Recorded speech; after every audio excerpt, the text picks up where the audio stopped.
साल 1919 राजस्थान के बीकानेर के एक छोटी सी गली में एक 12 साल का लड़का अपनी बुआ के साथ बैठकर भुजिया बना रहा है और उसे सिर्फ 2 पैसों में बेच रहा है। उसे क्या पता था कि यही 2 पैसे वाली भुजिया एक दिन हजारों करोड़ों का बिजनेस बन जाएगी और दुनिया भर में लाखों पैकेट पर उसका नाम छपेगा, हल्दीराम। आज हम जानेंगे इंडिया के सबसे बड़े सेइंग ब्रांड हल्दीराम की हैरान कर देने वाली कहानी। हल्दीराम का जन्म 1919 में बीकानेर के एक गरीब हल्दीराम खानदान में हुआ। उनके दादा बीकानेर की भुजिया बाजार में एक छोटी सी दुकान चलाते थे।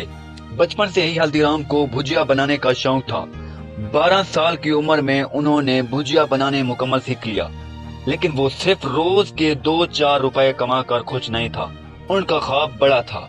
उस वक्त भुजिया सिर्फ बेसन से बनती थी। हल्दीराम ने नोट किया कि राजस्थान के लोगों को मोठ की दाल बहुत पसंद है। उन्होंने बेसन में मोठ की दाल मिलाकर नई भुजिया बनाई।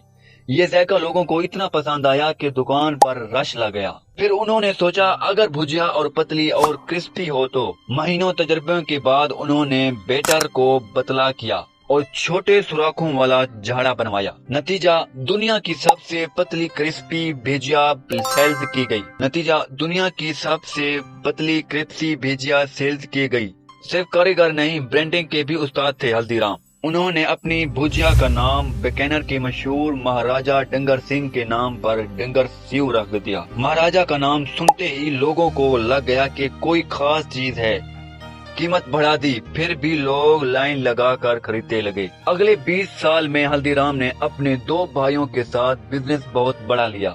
उनकी शादी हो चुकी थी, 3 बेटे थे, लेकिन 1944 में घर के औरतों के झगड़े की वजह से उन्होंने घर और बिजनेस दोनों से निकाल दिया। 24 साल की मेहनत 1 मिनट में खत्म, जेब में 1 रुपया नहीं। हल्दीराम ने बचपन में एक दोस्त को 200 रुपए उधार दिए थे और आज वहीं एक दोस्त ने 100 रुपए देकर उसे वापस कर दिया। उसी से उन्होंने एक छोटा सा दुकान किराए पर लिया। बीवी चंपा देवी मूंग दाल बहुत अच्छी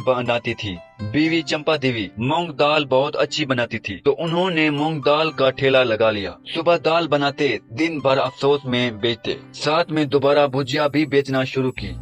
क्वालिटी की वजह से कस्टमर खुद चलकर आने लगे और वो फिर से भुजिया के बादशाह बन गए। 1950 में शादी में कोलकाता गए। वहाँ लोगों ने भुजिया खाकर कहा ये तो कमाल है और हल्दीराम को ऑर्डर मिलने लगे। 1955 में बैठे रिमशू लाल और पोते शिव कशूर को कोलकाता भेजा। 8 फुट की छोटी सी दुकान से काम शुरू किया। बंगालों के लिए बंगाली मिक्सचर बनाई जो सुपर हिट हो गया। 12 साल में दुकान 8 फुट से 25 फुट हो गई।